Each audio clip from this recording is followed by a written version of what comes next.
News చూస్తున్నాం. కరీంనగర్ జిల్లా మానుకొండూరు మండలంలో దారుణం చోటు చేసుకుంది.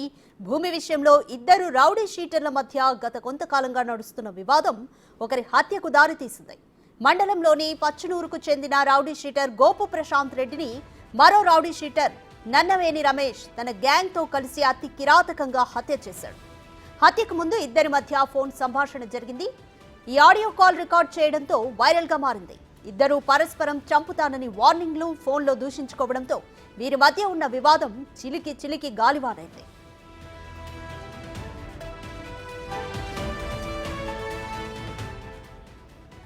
ప్రశాంత్ ను చంపుతానని ఛాలెంజ్ చేసిన రమేష్ తన గ్యాంగ్ తో కలిసి రెక్కి నిర్వహించి మరీ హత్యకు పథకం వేశాడు. వీరి కదలికలు గమనించిన ప్రశాంత్ ఊటూరు గ్రామ శివాలయంలో తలదాచుకున్నాడు. నిన్న ఉదయం 6 గంటల సమయంలో రమేష్ గ్యాంగ్ శివాలయానికి చేరుకుని ప్రశాంత్ పై మూకుమ్మడిగా దాడి చేసి కొట్టారు. వీరి దాడి నుంచి తప్పించుకునే ప్రయత్నంలో నీళ్లు లేని ఓ పాడుబడిన బావిలో దూకాడు. అతన్ని బయటికి తీసిన రమేష్ గ్యాంగ్ అత్యంత పాశవికంగా దాడి చేసి కొట్టారు. అనంతరం కారులో కిడ్నాప్ చేసి తీసుకువెళ్తూ ప్రశాంత్ ను చిత్రహింసలకు గురి చేశారు. చివరికి బీర్ బాటిల్ తో గొంతు కోసి దారుణంగా హత్య చేశారు. అనంతరం మృతదేహాన్ని పెద్దపల్లి జిల్లా సుల్తానాబాద్ మండలం గర్రేపల్లి గ్రామ శివార్లోని మానేరు నదిలో పడేశారు.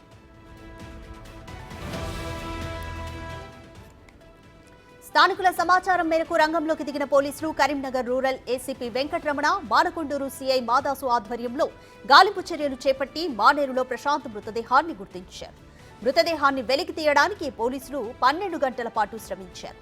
ప్రభుత్వ ప్రధాన ఆసుపత్రిలో ప్రశాంత్ మృతదేహానికి పోస్ట్ మార్టం నిర్వహించారు. నిందితుల కోసం పోలీసులు ముమ్మర గాలింపు చర్యలు చేపట్టారు.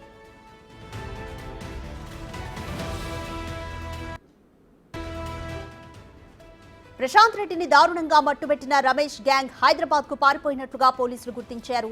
కరీంనగర్ పోలీస్ కమిషనర్ అభిషేక్ మహంతి ఈ హత్యపై ప్రత్యేక దృష్టి పెట్టారు. మద్యం మత్తు, గంజాయి సేవించిన కారణంగానే ఇటువంటి దారుణ సంఘటనలు చోటు చేసుకుంటాయని కమిషనర్ పేర్కొన్నారు. సికింద్రాబాద్ లో ఈ గ్యాంగ్ ను అదుపులోకి తీసుకున్నట్లు సమాచారం అందింది. అయితే పోలీసులు ఇంకా ధృవీకరించలేదు. గ్రామంలో పోలీస్ బందోబస్తును పటిష్టం చేశారు.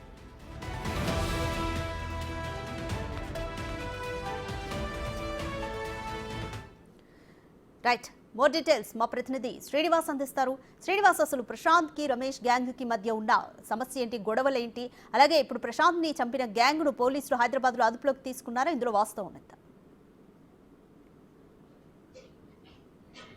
ఎస్ రాధిక, కరీంనగర్ జిల్లా లోపల ఒక వ్యక్తిని కిడ్నాప్ చేసి హత్య చేయడం అనేటువంటిది ఇప్పుడు జిల్లా వ్యాప్తంగా అయితే ఒక సంచలనంగా మారినటువంటి పరిస్థితి కనబడుతుంది. ఇటు ప్రశాంత్ రెడ్డి తర్వాత రమేష్ ఇద్దరు కూడా రౌడ్ షీటర్లుగా ముద్రపడినటువంటి వ్యక్తులే.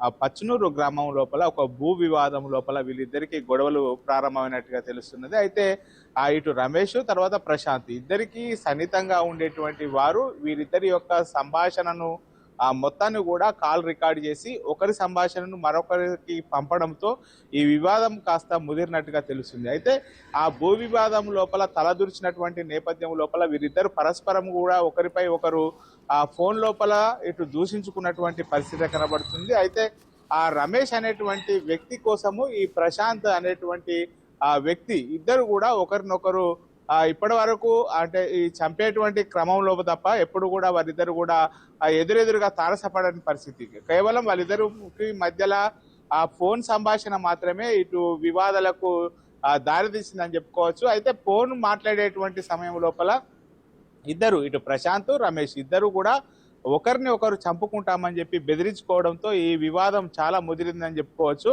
అయితే ఈ ప్రశాంత్ అనేటువంటి వ్యక్తి గోదావరి కన్ లోపల తలదూర్చుకున్నటువంటి నేపథ్యం లోపల ఇటు రమేష్ కూడా తన అనుచరులతో కలిసి ఆ గోదావరి కనికి వెళ్ళడం జరిగింది. ఎందుకంటే ఫోన్ మాట్లాడేటువంటి ప్రయత్నం లోపల దమ్ముంటే గోదావరికి రా అనే కోణం లోపల ఇటు ప్రశాంత్ మాట్లాడడంతో రమేష్ అతని కోసం వాకప్ చేసుకుంటూ గోదావరి కని కూడా వెళ్ళడం జరిగింది. గోదావరి కని లోపల కూడా అక్కడ రమేష్ ఆసు కోసం వెతికినటువంటి పరిస్థితి లోపల అక్కడ కనబడకపోవడంతో మళ్ళీ తిరిగి వచ్చనూరు గ్రామానికి వచ్చి ఆ గ్రామం లోపల ఇటు ఎవరైతే ప్రశాంత్ ఉన్నారో ప్రశాంత్ ఆనవాళ్ళ కోసం రమేష్ వెతుకునేటువంటి సమయం లోపల ఆ రోజు రాత్రి ఎలాగైనా కానీ రమేష్ అనేటువంటి వ్యక్తి తనను ఖచ్చితంగా చంపుతాడని చెప్పి ఆ ఊటూరు గ్రామం లోపల ఉన్నటువంటి ఒక శివాలయం లోపల రాత్రంతా కూడా తలదాచుకున్నటువంటి పరిస్థితి. అయితే ఆ శివాలయం లోపల ఉన్నాడు అనేటువంటి సమాచారం మేరకు రమేష్ అనేటువంటి వ్యక్తి ఆ ప్రశాంత్ కోసం శివాలయంకు వెళ్ళడంతో రమేష్ను చూసి ఆ ప్రశాంత్ పారిపోయేటువంటి ప్రయత్నం చేశారు. ఆ పారిపోయేటువంటి ప్రయత్నం లోపల